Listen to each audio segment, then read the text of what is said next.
I think probably the most often asked question about the show is why the Star Trek phenomenon.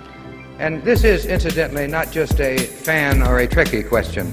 It is now being asked by communications experts, by sociologists, educators, and others.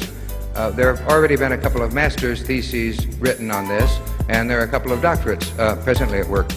And it could be an important question because you can ask, how can a simple space opera with blinking lights and zap guns and a hobgoblin with pointy ears reach out and touch the hearts and minds of literally millions of people and become a cult in some cases?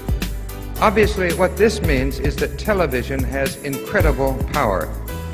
They're saying that if a Star Trek can do this, then perhaps another carefully calculated show could move people in other directions.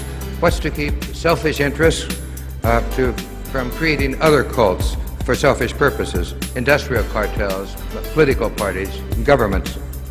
Ultimate power in this world, as you know, has always been one simple thing: the control and manipulation of minds. Fortunately, any attempt, however, to manipulate people through any so-called Star Trek formula is doomed to failure, and I'll tell you why. We did not accept the myth that the television audience has an infantile mind. As a matter of fact, we decided to risk the whole show on that premise. We believe that the often ridiculed mass audience is sick of this world's petty nationalism and all its old ways and old hatreds, and that people are not only willing but anxious to think beyond those petty beliefs that have for so long kept mankind divided. So you see that the formula, the magic ingredient that many people keep seeking and many of them keep missing is really not in Star Trek. It is in the audience.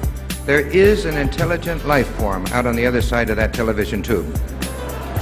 The whole show was an attempt to say that humanity will reach maturity and wisdom on the day that it begins not just to tolerate, but to take a special delight in differences in ideas and differences in life forms.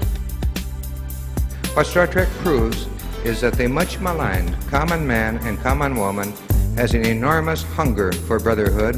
They are ready for the 23rd century now, and they are light years ahead of their petty governments and their visionless leaders.